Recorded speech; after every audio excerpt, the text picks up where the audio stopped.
I den her video der skal vi snakke lidt om udvidelser, der er lidt mere utraditionelle. For eksempel 9'ere, eller B9'ere, eller 11'ere, eller mol 11'ere, eller 13'ere og den slags.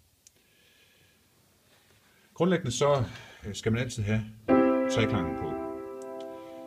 Og hvis der så står noget mere, hvis der står C7, så gør man sådan der. Står der C maj 7, så gør man sådan der.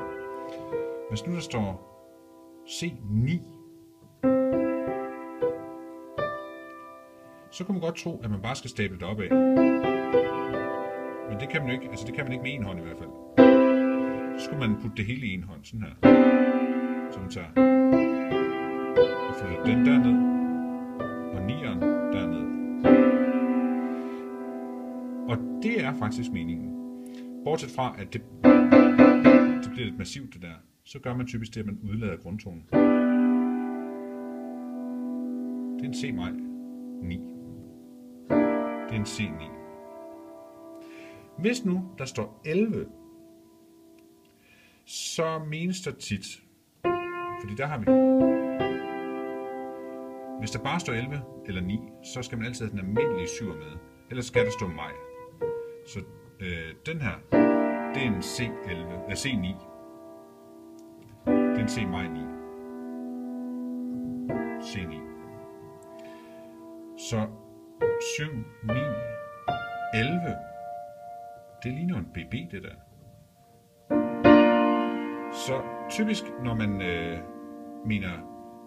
skriver C11, så mener man BB med C-bassen. Så kan man tage en F bagefter.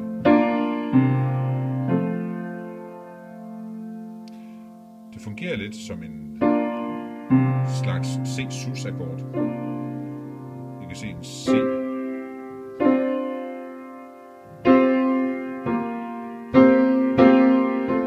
Det er sådan lidt en slags sus-akkord. Nå. Men hvis nu det er mol 11, det kan man bedre. Men så skal man ikke have 9'eren med. Når man skriver 11, så mener man, når man skriver noget højere end 9, så er det kun 7'eren og den man skriver. Altså 7 og 11. Og så typisk også tertsen. Fordi de to mindst vigtige toner i en akkord, det er de to der. Så derfor så tager man tertsen, så tager man 11'eren og 7'eren.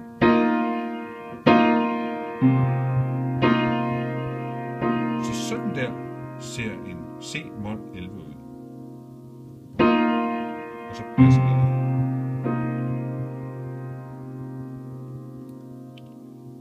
Fordi den er lige meget, og den er lige meget. Det er 7'eren, 9'eren skal man ikke tage, 11'eren.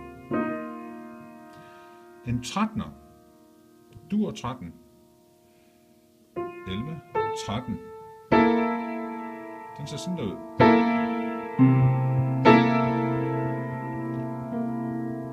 Prøv at se, en C, og så helt en tone ud til den ene side, og en tone ud til den anden side. Så har man C13. En C mol 13.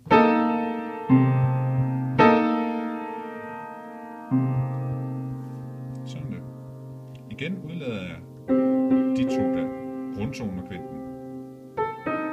Jeg tager 7'eren, tertsen og den tone, der er skrevet som den sidste tone.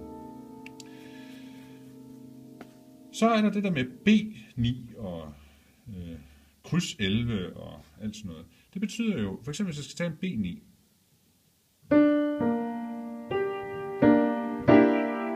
så betyder det, at her har jeg 9'er, 7, 9, dur-tertsen, og så kan jeg tage den der med os. Eller skal jeg bare gøre sådan der. Så betyder det, at 9'eren, den skal have B for.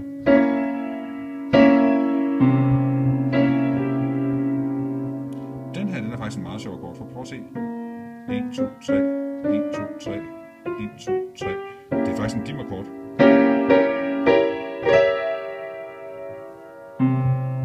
Og så er den dur 7, så den er dominant til F. Så man laver sådan en. Nu bygger den op, sådan. meget sjovt. Nå, det var det. Så nu kan du spille alle de der vilde akkorder og ved, hvordan det bygges op.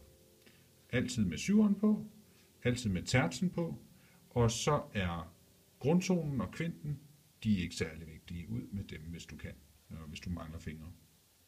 Ja, god fornøjelse.